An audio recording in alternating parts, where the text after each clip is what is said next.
And so with that, I'll very quickly introduce Brad. Brad Agry is someone who's been with us for webinars in the past from last year and to great success, and we're very excited to have him back this year as well. Just a little bit of background information into Brad. Brad is the founding principal of CareerTeam Partners, which is a New York City career management consulting firm. A seasoned career coach, he has worked over 15 years with individuals in a number of industries, helping them both assess as well as actualize career paths. He's also served in a capacity as an executive coach, working with people who are essentially happy in their career job situations but are looking to become more productive and become better leaders and grow professionally. He has been retained by Columbia Business School to coach business school as well as executive business school students in leadership development skills as part of the school's ongoing program for social intelligence. And so Brad comes with us with great experiences, great insight, and we're very, very fortunate to have him here with us once again. So with that, Brad, I'll go ahead and hand it over to you to begin the presentation. Thank you very much, Alex. It's great to be back and doing another webinar. I always enjoy talking to people and sharing whatever I can in terms of my experiences around a particularly important topic of really how to be your best in what I call a formal interview. You know, so much of today in this restricted economy, there's a lot of talk about networking and informal interviews and how to network, and we want to really zero on here where there is a real job, something we are delighted to hear. In terms of kind of structure and agenda, I want to spend a little time talking about the interview and how this specific event itself fits into kind of a larger evaluation process. Then a little bit of time talking about how to prepare for the interview, what to do in terms of being kind of methodical and efficient in terms of really knowing what you're going into to talk about, knowing about the company, the person you're speaking with. Then some time really on the whole interaction during the interview, how to read the person that you're speaking with or the people, depending on how many interviews there are, and really managing what I call sort of the ebb and flow of the conversation. So much of this, you know, we can plan on, but a lot of it is proving to people that we can be nimble and that we can be flexible in terms of what comes up in what is essentially a conversation. I've also, I'm going to weave in some comments about recruiters, and again, many of us come to jobs in different ways, but I'm going to spend a little time throughout this mentioning specifically about how best to use them as kind of your advocates, and in many ways almost kind of like your reps, you know, people that are representing you. So a little bit about how to work with them, and then I'm going to finish up with just some general tips to kind of bring it together to a close about what to remember and what skill sets can really help you be effective in what I call in the room. As Alex mentioned at the end of the session, happy to answer any questions and answers or comments. If we do not have enough time to answer your questions, again, I'm happy to respond to them by email. On my last slide, you will see information about my firm, including my web address as well as email. And again, I welcome your questions, or if you want copies of the PowerPoint, I am delighted to share them with you. So hopefully that will give you kind of a lay of the land of where I'm going. So some of this is fairly straightforward, but I want to really sort of zero on what an interview is. And it's, you know, it's a situation where there is an active position with stated requirements for which you are being considered. Now, the thing that's interesting also is, you know, how active, how much active is, does that mean that it's newly posted? There's different versions of what active could mean, but we're talking about a real job and someone who has somehow expressed interest in putting you into a larger evaluation process. And what I wanted to mention was that many times we do not have, we may have very clear requirements and specs, as I call them, of the job. In other cases, we may be given verbal information, and it may be up to us to define it more in the interview. So what we're starting with may vary in terms of specificity. I also want to mention that this is part of a larger evaluation process, and I'll get into a little later about sort of the metaphor of a race, meaning your job is to get from event to event, meaning the only time you will have to be in front of your potential person that you might be working with. Importantly also is to recognize what it is not. And again, many people, we are often socialized to prepare and to impress. It's not an opportunity to boast knowledge, certainly not a monologue. Many of us, when we're nervous or perhaps on edge, tend to talk too much, certainly understandable. By the same token, if you switch gears, it's also not a time for you to be interrogating your interviewer. There should be a balance in terms of the conversation between you and them.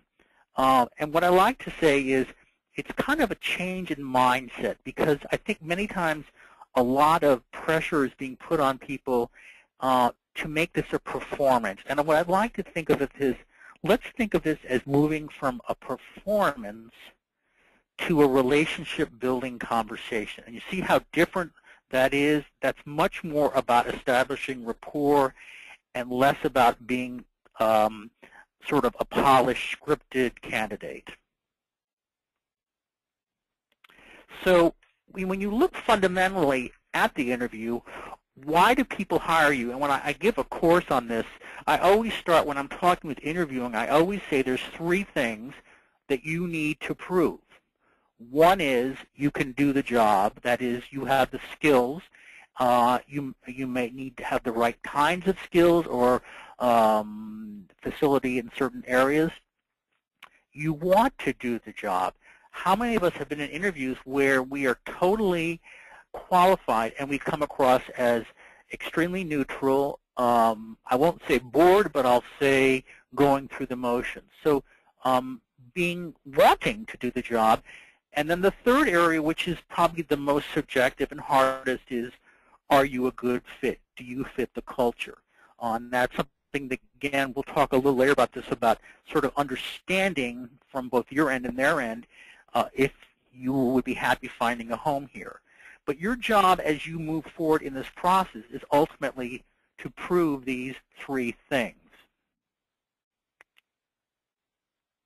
So let's talk about, if we use this as a mission statement, it would be, if this was your business plan, it would be to prove convincingly and authentically that you are the best candidate for the job. And again, sounds fairly straightforward, but I want to emphasize those 2 words in italics, because convincingly to me means proof with concrete examples, that you really have something to back up and not generalizations.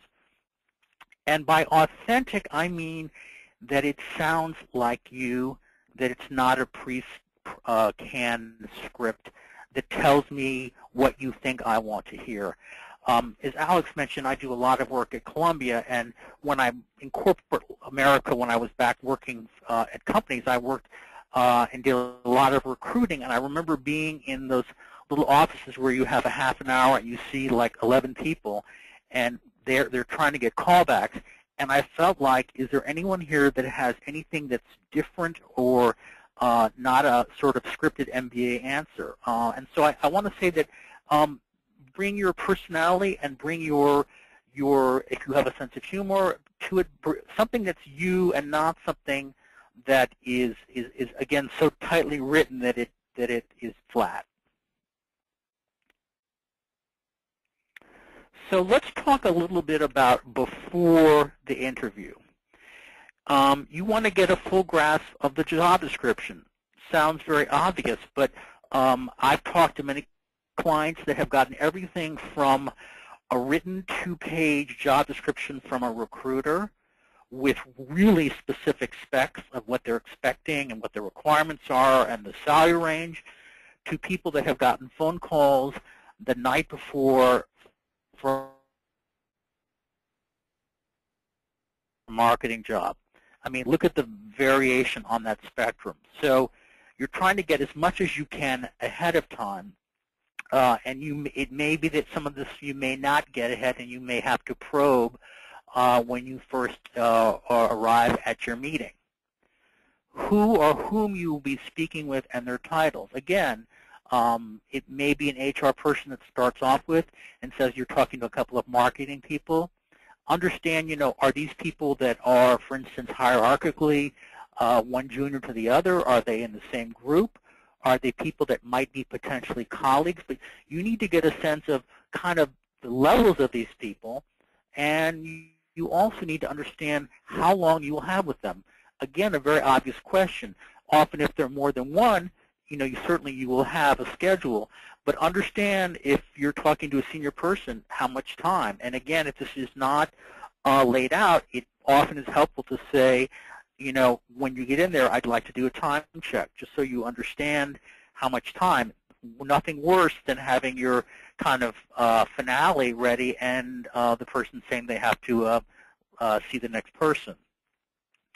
You also should really understand how this particular event, I'm going to call it, fits in with the full scope of the evaluation process. So, kind of where are we in the process?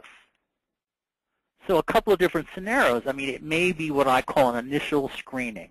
A typically HR person, certainly probably not as technical maybe as some later interviews, but just as important, because this is the gatekeeper. This is the person that may see you as a better fit elsewhere. So important to be equally prepared for them at this first meeting. It could be that it's set up that it's a human resources screening, and they've already gone ahead and lined up what I call line interviews, which are functional people right after you. So it may be, 4 or 5 people in a row. Another thing could be a group interview, which typically happens during what I call callbacks, where you might have 4 or 5 people. I talked to one client that had like 5 interviews, and the last interview was with the very senior people. A short interview, an important one, but in many cases, unbeknownst to him, he was pretty much at the finish line, and this was more a formality. There can also be, another version can be the human resources person seeing you one day and then setting up the sequential interviews the next day, which is ideal because it gives you more time to prep and a little more rest. And then finally, the recruiter interview. And I'll talk a little bit about this in a minute, but I want to also emphasize that understand also what medium you are going to be using. I mean, in many cases, this screening could be done initially on the phone if you're talking to someone out of state or even internationally. It might be in person with an HR person. I mean, this one client that I mentioned, for instance, was told that they would move into a conference room and it would be done by video conferencing with 4 people from across the country. So know what's expected and know certainly what technology needs to be done. In most cases, if it's done in their office, they will be in charge, but it may be that you are doing a phone conference from home. So give yourself enough time to understand not only your message, but what your medium is.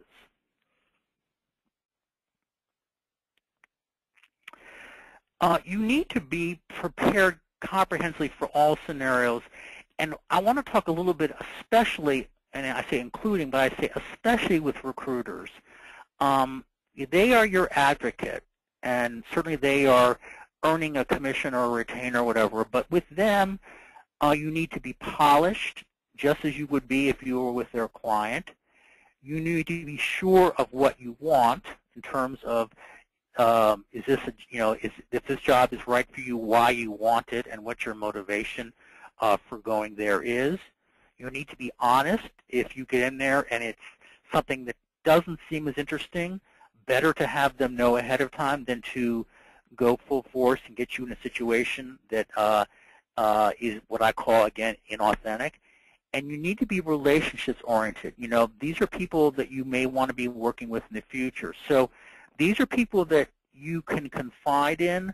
You need to be honest about what you want. And what I will say is, this is just as important as a formal interview. And I know a lot of people go in kind of winging it and saying, this is just a recruiter and, you know, it'll be fine. I mean, many of them will have times even harder interviews and longer interviews than you might get when you get to the company, because these are their clients, and they want to make sure that if they present someone, that it's a good client. So you may not even get over that hurdle if you're not presenting well to this person.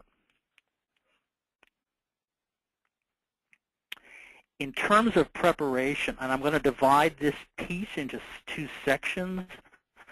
One is what I call the quantitative work, and one is the qualitative work. You know, sort of the quantitative is fairly straightforward. It's any public information that might be websites, including documents or periodicals.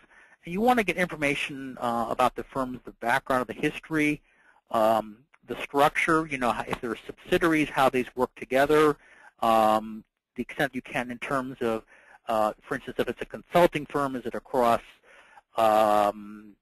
client, you know, domains vertically? Is it across functional areas? How they're doing financially, their competitors, where they are in the marketplace. Are they an established brand? Are they kind of new, more entrepreneurial? And certainly their products and services.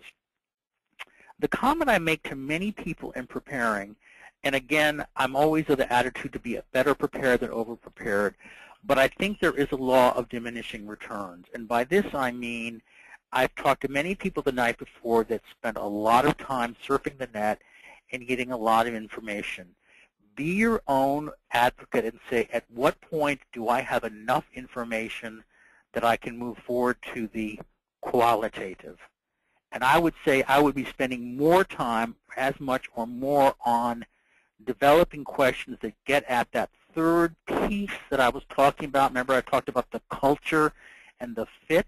These are things that are not published. These are things that you're getting opinions. You're asking open-ended questions. You want to know about the culture. What is it like in terms of what to work there? You know, is there travel? What are the demographics of the people that work there? What are the career paths? Now, again, at different points in your conversations, it's certainly smart to ask the other person, I'm just curious if you could tell me a little bit about your career path here. People really like to tell their stories, and it could be very illustrative to find out what they enjoy and what they find a challenge. You want to know their industry reputation. Now, again, this is something that you may know sort of intuitively from the press, but perhaps they've worked at other competitors. What was it like to work if you were in cosmetics, say, you know, I see you worked at Estee Lauder. How did that vary in terms of where you are at versus Chanel? Again, you have to be the best judge of when to ask these, what I call these counter questions, because certainly your first job is to prove these first three things, but these are excellent questions to weave in throughout the evaluation process to see if there's a fit from your side. And the last piece is really how this position is in context with its department and larger organization. So, for instance, is it a new job? Is it perhaps a consolidation of some other jobs? Is this a new department? Is this a cross-functional department? How does it fit in? Is it, for instance, is it a central group? Is it a profit center? I have one client that's in the legal area, and she is in a central corporate counsel situation, and she did not realize until she got to the interview that really her clients were the fellow bankers. Her clients were not the clients of the bank. So really important to understand, you know, how this job fits in with the bigger picture. And again, this is something that may not be, you know, in 2 or 3 paragraphs in an isolated job description. In terms of preparing, and I always say, It's good to write these things down. Whether you keep them with you or not is up to you. And you'll notice these are in threes. There's no magic threes, but 3 things you most want them to know about you, your differentiation. What's going to set you apart? How am I going to remember Brad Agry, who I spoke to along with 12 other people? What about him and his background did I remember as being special? 3 things you want to know about them. Now, again, a lot of this information may be public, but if you only have a limited amount of time, a couple of questions that are really going to get at some of these qualitative aspects that I mentioned. And the third and probably hardest is the 3 questions you most dread, what I call your blind spots. And again, these are areas, there are things either about your past work, your experiences, perhaps gaps in your resume, a client that may have been a problem, things that are on your mind that you are self-conscious about. Now, I'm going to emphasize, many cases these questions are never asked. In this day and age, a gap of a year or 2 on a resume is not really a big deal, as long as you're honest and account for your time. So be prepared for these, but know, what areas in your resume, for instance, are harder for you to articulate, and just have them rehearsed. So during the interview, and again, pretty straightforward, in terms of dress, neutrally and professionally. Your headhunter, if you're working with them, may give a sense of sort of how formal these people are, but obviously the rule of thumb is err on the more formal side, maybe 1 notch above. Certainly arrive early. In the era of cell phones and texts, really calling to say I'm running late is really, unless under really bad circumstances, not an option. So better to have more time to kill than less. As you're waiting in reception areas, pay attention to the atmosphere, the details, the energy of the place. There's a lot you can glean from what I call sort of sensory observation and how people work. And the last is just in terms of sort of paperwork. Most of them are going to have your resume, but certainly good to have extra copies with you. And you may want to bring some of these notes with you and some writing materials. Many people ask, is it okay to take notes? It's up to you. I think the main thing is you do not want to lose the eye contact with someone, but you may want to jot down some things, and often it's permissible to say, would you mind if I just jotted down a couple of notes as we are speaking? Some people have great memories and leave the interview and can jot things down immediately, but there may be things that you want to remember. It's certainly not inappropriate.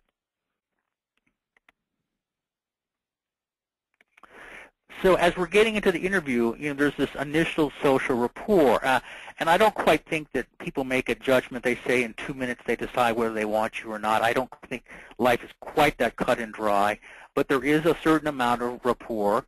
If, in fact, you've been referred by someone in common, there may be some discussion about that. There may be just some small talk. There may be something just to kind of start with kind of something social before you get into the hard nuts and bolts of the interview. The anatomy of the exchange, and the metaphor I use is the dance.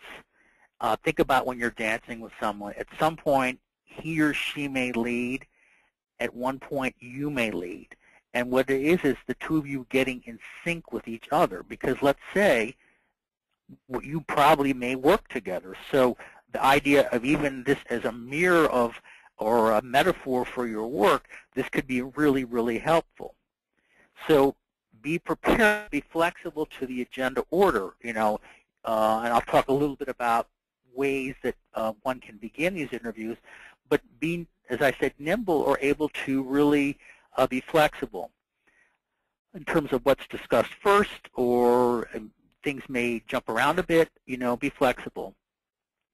Read the interviewer's preferred communication style. You're going to get a sense pretty quickly if this is a broad-based person that talks a lot about the organization and speaks in sort of general tones. You may have someone early on who is much more about tell me about this, tell me about that. Their style may be extremely specific. They may have combed your resume. So be prepared to, reflect on back in the way they are comfortable getting information. And certainly the hardest thing of all is to listen more than you talk. Again, hard to say this, but allow them time in. So one scenario might be you lead with what you call your elevator pitch, and many of you I'm sure have heard this term, but the way I like to describe it in sort of shorthand terms is where I am now, where I'm coming from, and where I want to go. So you may get into the room, there may be sort of a pause or a silence. They may be testing you about your initiative. They may be shy, who knows. But a good way might be something like, would it help for me to give you a brief summary of my background? Now remember, these are your words. They're interested in hearing about you telling stories. They have your resume. They have the numbers. They know what percentage you increase sales, and they have the facts. But many of them are interested to hear you talk about it in kind of what I will call a narrative situation. This is an example that I put together, and again, this sounds fairly scripted, but it's a good example. I'm currently working as an account supervisor at Young & Rubicam, where for the last 5 years I've worked on a number of accounts in the food, pharmaceutical, and liquor categories. Previously, I worked on the client side in credit card marketing for Citibank. I'm now interested in transferring my skills and experience to a sales marketing position in the cable television industry, blank, such as HBO or wherever you are. So it's a real kind of a thumbnail that gives them, again, sort of where you are at 3,000 feet. Now, that may not be the way it actually happens. Another scenario might be they jump in and they start talking about the organization and position requirements. And that is great. I mean, there's power in information. You may not have gotten all these written specs ahead of time. If it's been through your recruiter, hopefully they've earned their commission and done such. But if, again, it's been through some emails from an HR person that's busy, this is a chance for you to listen about these requirements and then to respond with questions, comments, and clarifications. So again, this is the back and forth that I talked about. And this is your chance in a natural way to weave in examples from your work history that match your stated needs.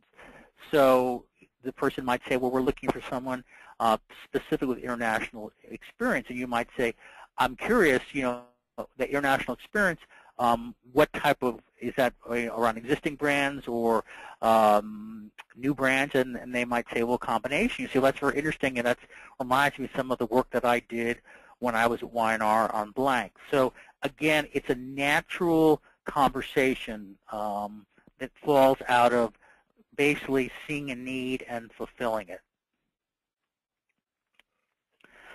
So some tips for the interview exchange. Remember, as diplomatic as you want to be, you are ultimately in charge. You want to respect your interviewer and be open to this ebb and flow, but always the conversations should be steered back to places that will allow you to be best evaluated. So if in a job description a lot of 70% of it is one area that you're really good in, certainly answer questions about the other 30%, but don't be afraid to revisit areas and, if you haven't gotten a chance to really tell a full story, say, I'd like for a moment just to tell you a little bit, we didn't quite finish that, if it's okay, to go back to some of the other work I did. Again, it's not in perfect order, but you always want to be having enough airtime to show how you're the best candidate. There's something about the other person that's also very interesting, and I've been on both sides of the desk, but there are many people that are very bad interviewers.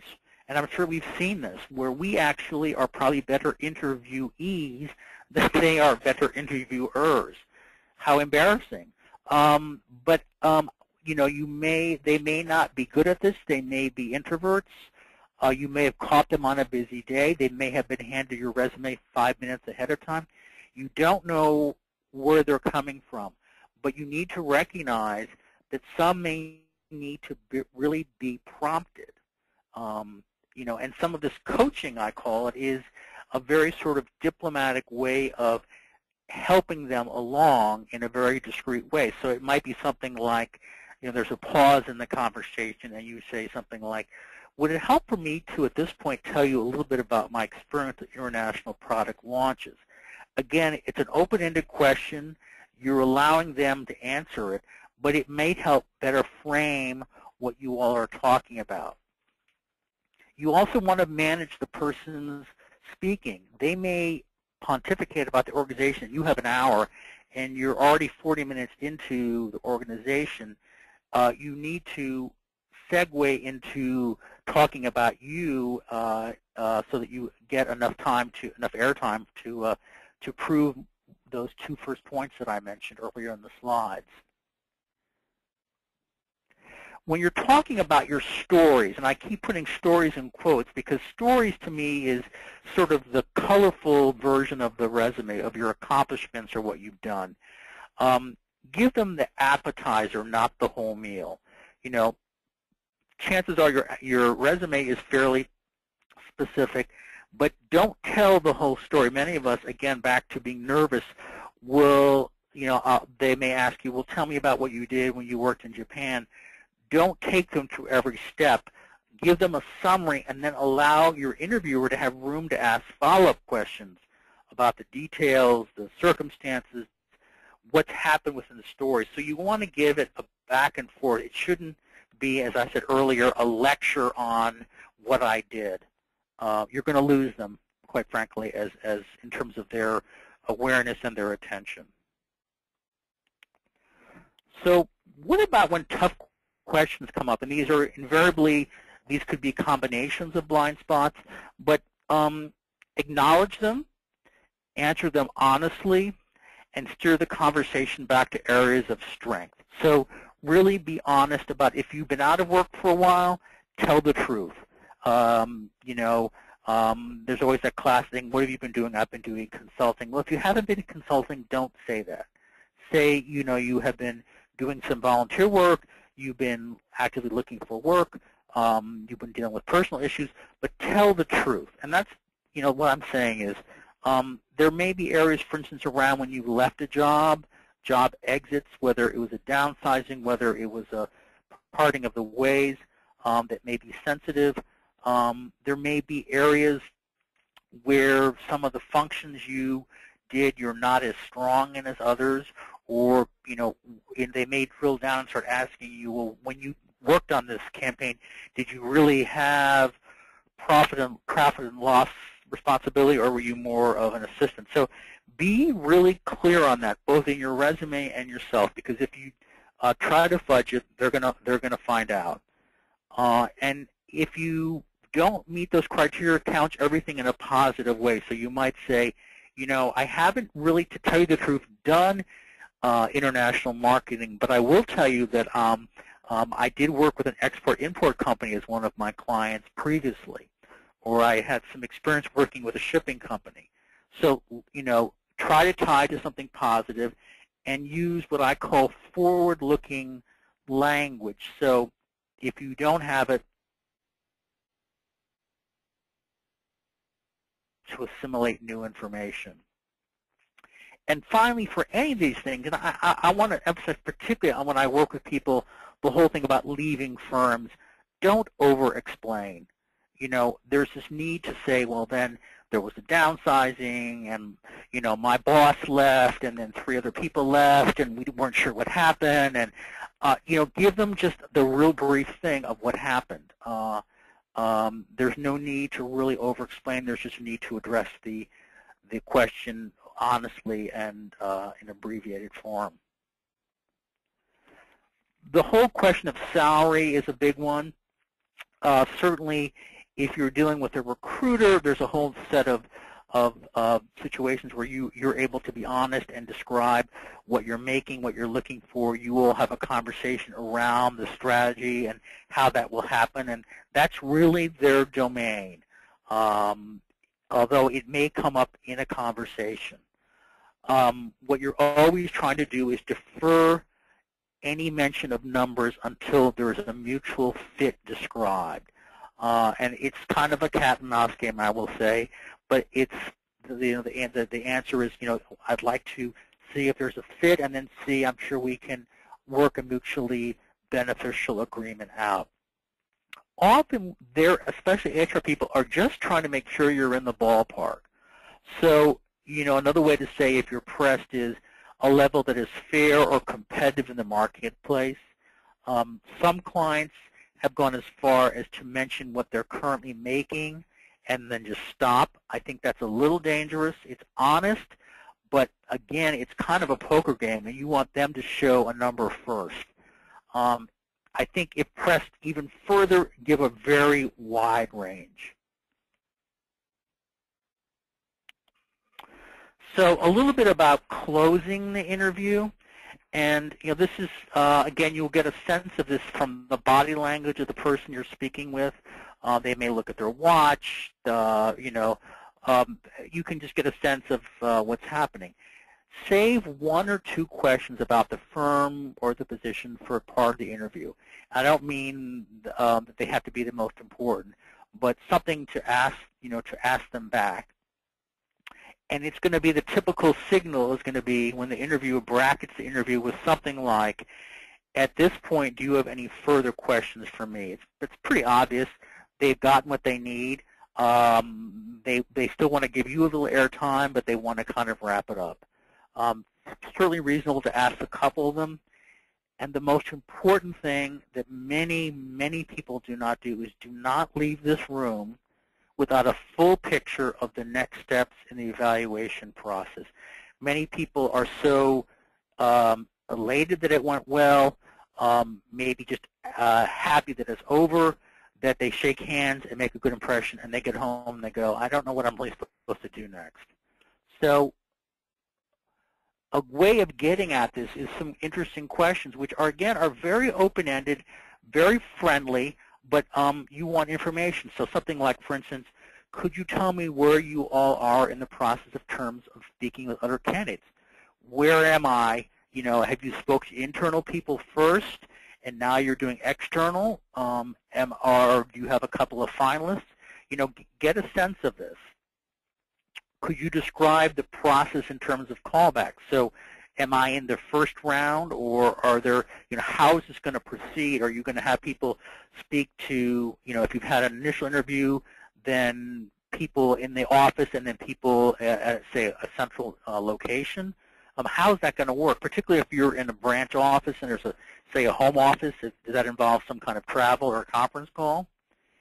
And then, particularly if you may have other things on the burner, that are real and real jobs, may I ask what your estimated timing is in terms of getting someone in place for the position? Again, notice how there's permission here. May I ask, estimated. You're not trying to push them for an answer. You're trying to get some sense of where it is. Now, we know many people, these things go on hold. They're out of your control, maybe out of many of their controls. But you're trying to get a sense of when you can be in contact with them. 2 key and required statements. Do you at this point need anything else from me? It sounds pretty obvious.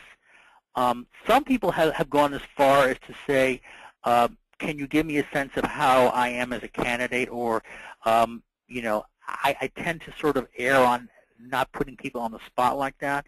But the way the wording I have it here is, would you like a writing sample? Would you, what have I not proven to you, or whatever? And they may say, that's fine, we need everything we need, leave it at that.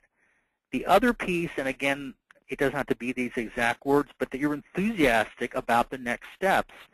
How many people have gone through this thing And again, a neutrality around, thank you very much for your time. I enjoyed meeting. I look forward to talking to you. Some enthusiasm, and it doesn't necessarily mean that you need to tell them you will take this job, but there's enthusiasm in continuing. That's all you're saying. You're continuing the process. Remember that it's an event in a chain of events. After the interview, certainly the standard follow-up note. I want to emphasize not doing this as a canned, scripted kind of off-the-book kind of, thank you very much for your time, I enjoyed meeting you, blah, blah, blah. All that wants to be conveyed, but you want to say why you are uniquely qualified for the position. It may be a few bullet points. And I often say then maybe just a quick reference to a salient project or accomplishment that came up during the conversation that will set you apart. So when the person reads this, back to this thing about international, say, oh, that's right, I remember now, that was Brad Agry, and he was the one that worked in France. So, something that's going to tie back to what you all talked about. And this is going to go into your file. So it's not something that's deleted. The follow-up phase, how to do this. This is the horrible part. This is like the actors, although I guess with the actors they get dished and pushed off the stage and said, we'll call you. But get permission for future circle-back dates. In other words, they may say, well, Brad, we're going to hire probably the 1st of April. And a great question I love to say is, if I have not heard back from anyone, meaning either on your staff, in your HR department, wherever, would it be permissible for me, when would be a good time to check back with you? So you're asking them permission to name a date. So, he says, well, you'll hear from me one way or the other. In this day and age, many of us do not hear unless good news. So nothing wrong with asking for a date to check in. You call on that date and say, you'd asked me to call you on the 10th of March, and I just wanted to check in. And you can also certainly do it by email. And of course, don't overcall. This is like, watering a plant until it dies. Really be aware that they have lots of other initiatives usually, and being over-aggressive does not always send the right message.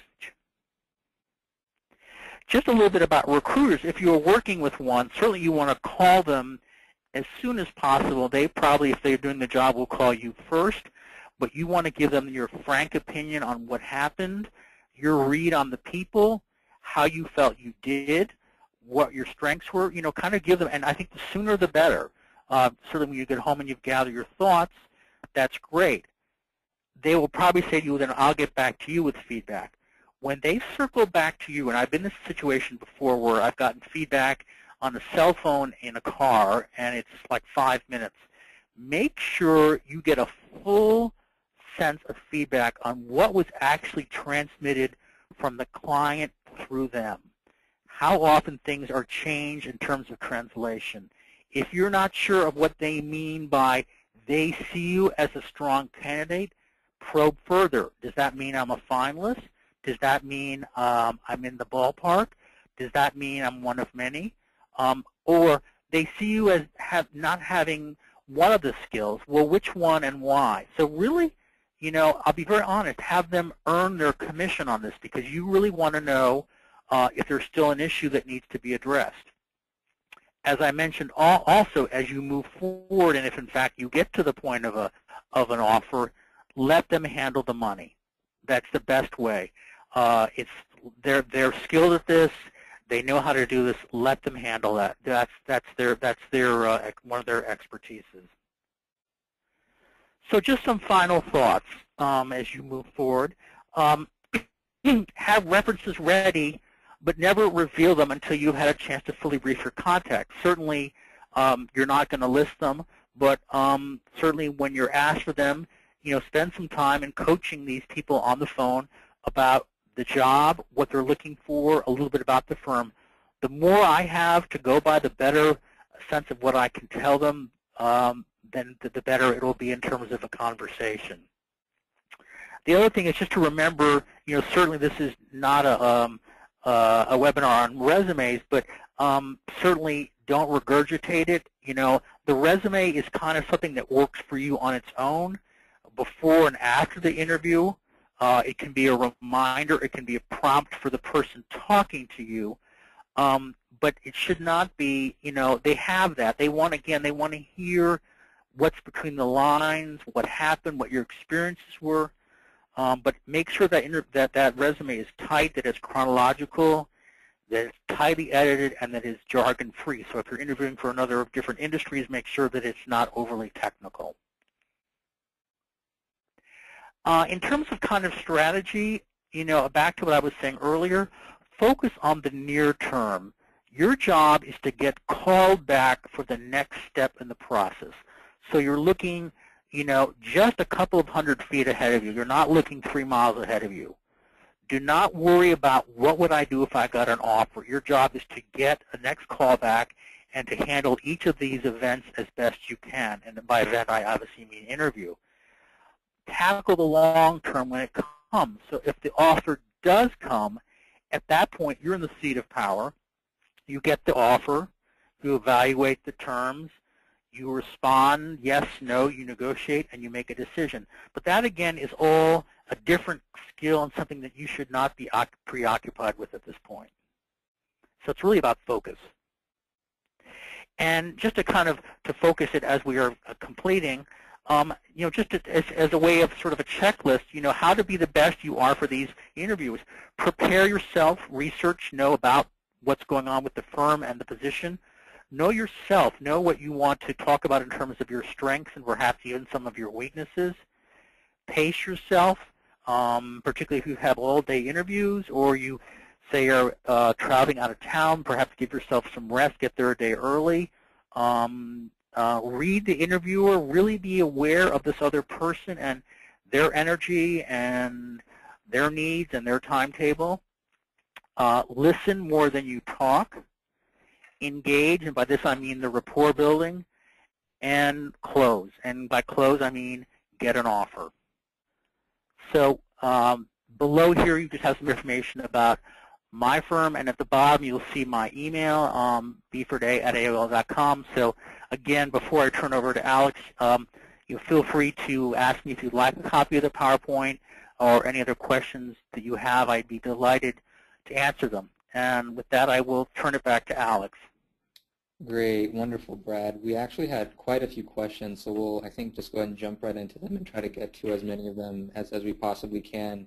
And for those who did submit questions that we don't get to, definitely feel free to reach out to Brad over email or through his website. That might provide you with another channel for you to seek out answers to some of the specific questions that you have. But I tried my best to kind of incorporate as many questions as I could into one. And one question that actually came up quite a few times, Brad, is do you have any specific suggestions, any tips and strategies for career changers, how they could go about the interview process specifically for their transitions? I think the main thing is to prove transferability of skills. So if you've been, say, a marketing person in packaged goods and you're going to healthcare, to explain how some of the functional work you've done translates to another industry and your ability to learn another industry as well, or perhaps a way of being familiar with that industry. So what you bring from to the party in terms of a new perspective. But I think the main thing is that much of what you do is not that different than what might be required functionally. Got it.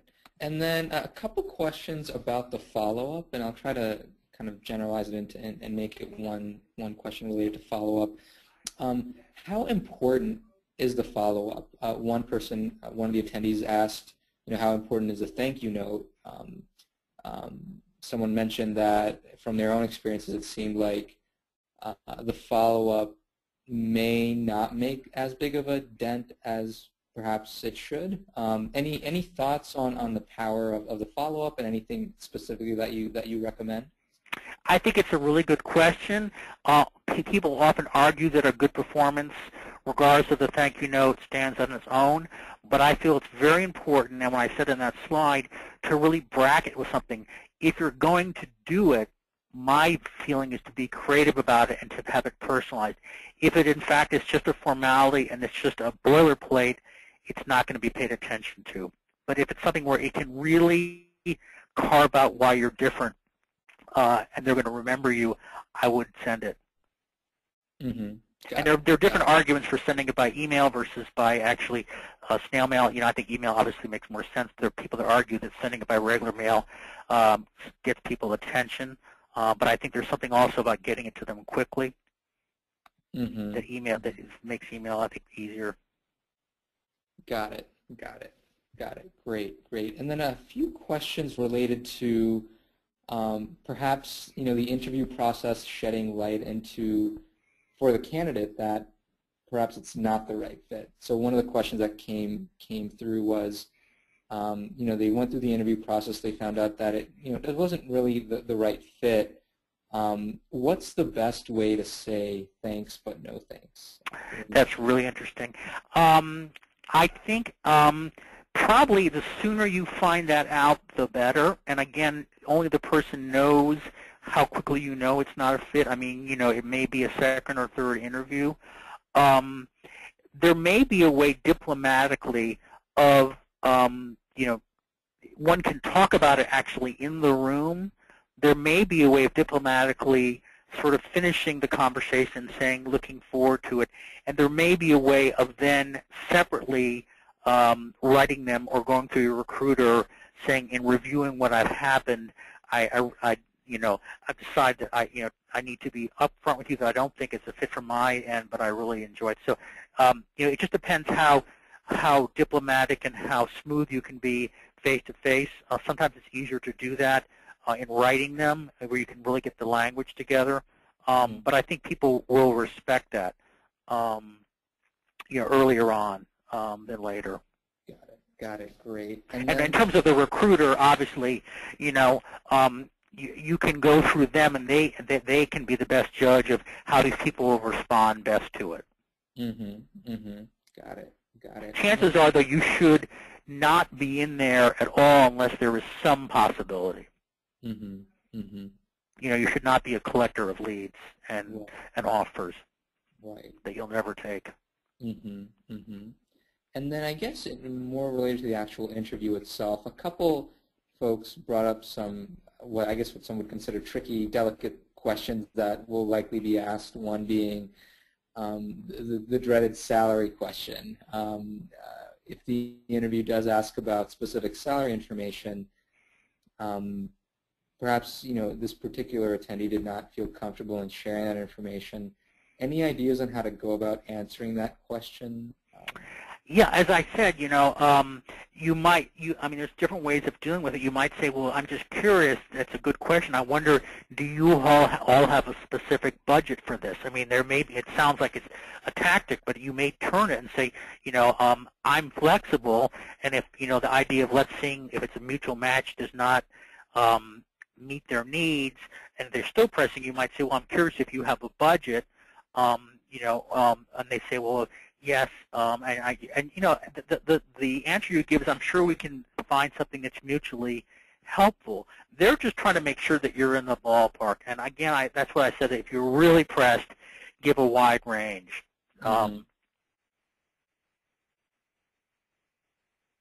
For extra money. Got it. Great. And then kind of the other tricky question that may come up, what is the best way to handle the why are you leaving your company question? Oh, you mean why are you looking? Yeah. You know, why would you be interested? Right. I mean, I think it's really, you know, again, emphasis on development, growth, what you're looking for in terms of next steps in a career, how that would be satisfied for a place like blank. So you're looking at how this makes sense kind of at a macro level from your point of view. And, you know, I mentioned the example of the Y&R person who wants to get into cable television. There may be something where this person has done enough kinds of product marketing and they want to get into service marketing, or they've been interested in a particular area. So, you know, give them sort of your hypothesis and your thinking on it. It's up to them to decide whether, in fact, they agree with that and if you're the right person, but they want to see kind of a chain of thinking that you've done. Obviously, you want to be diplomatic as possible. If someone really pushes for, why you were leaving, if there's been a problem, you might just say there's it's an issue of fit or downsizing. Again, very, very short answers. Right, right. Got it, got it. And then another question that came up was, what is the best way to position oneself in an open interview where there may not be a set job description or an open position? Oh, you mean like a sort of a networking meeting? Yeah, perhaps it's an informational interview. There may not be a specific job requisition that was provided. Something that's perhaps a little bit more open. Yes, I think it's a different kind of interview, but some of the same things apply. It's probably not as structured, but what you're going into is you're talking about areas that you're interested in, and you're trying to get more information about some of the opportunities there. So you're not going in, and if they've asked to see you, they call that an exploratory, by the way. If they've asked to see you, you might be just telling them some of the areas that you're interested in, and you're trying to find out kind of what kinds of people are being hired in some of the areas you're interested in and what their qualifications are. So it's again a conversation. I would say probably letting them take more of the lead so you understand what's available. And it may be that they just really liked your resume and they want to stay in touch. Nothing wrong also with asking, I know there's no formal requisitions right now. Would it help, or would you be open to me just informally networking with some other people within your division? And often, when people find really good candidates, it's good to have this legwork done ahead of time. So nothing wrong with even asking for that kind of introduction. Got it. Got it. Great. Great. And then another question that came up was, are there any differences, any specific strategies that might be different when you are interviewing, say, between internal recruiters and third-party recruiters? Are there any items that you think our members should approach the interview differently? I think with the internal recruiter, which to me is kind of an extension of HR, is my understanding, you probably have to be a little more discreet about what you tell them. I think a third-party person, you can be pretty open and pretty frank. I think with an internal recruiter who is maybe someone who's on retainer, who may actually physically be in their office even, you want to use the same approach, but I think you maybe have to be a little more discreet about some of the things you say, so you have to treat them a little more like they're maybe an extension of HR, if that makes any sense. Mm-hmm. Mm-hmm. Because even though, this is probably their main client, and so they are really even more of an extension of this HR department than, say, a recruiter who is representing one of many clients. So they can be fruitful conversations because, in fact, maybe the internal recruiters actually may have more information about it than the external. So that may add to your, help you. But I just feel like there's a need to be a little more circumspect in terms of, I just really couldn't stand that VP and found him to be really boisterous. Okay to say that to someone that's not working there. Mm-hmm. Mm-hmm. Got it.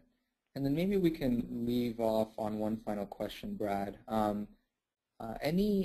guess, the phone interview process itself can be somewhat different for both the interviewer and the interviewee. Any strategies, any suggestions on how to tackle phone interviews? I think there's lots of theories about, some people I know have talked about standing up when they're talking on the phone and that it gives you more energy. I'm not sure I buy that. I would say just be, in a position where you are obviously free of ambient noise. You're not going to be interrupted if you're on a phone. Obviously, you want a quiet call waiting. You want to make it as sort of neutral and professional situation as possible. I find that it may actually, sometimes you can get more accomplished on the phone because you maybe are you get more to the point. There's not as much of that sort of social time. So it may be that you can it can work to your benefit. But I would say with the phone in particular, it begs the question, I just want to do a time check. Are we talking sort of what is your time schedule, 1 to 2, does that work fine? I think people tend to be more, when they're on the phone, more aware of schedules somehow than they are in person. I think it's just a fact of life. So get a sense of kind of, is it a hard stop at 2, or is there some flexibility? Got it. Great. And I think the thing about also speaking clearly, and also the same thing about listening and not interrupting them. Got it. Great, wonderful. And we actually have so many more questions, and I wish we could get to all of them, but we want to be respectful of Brad's time as well as everyone else's, and so we will put a kind of official close here, but definitely I would certainly encourage, as many Ivy Exec members have already done, to reach out to Brad directly. He's made himself available via email and through his website.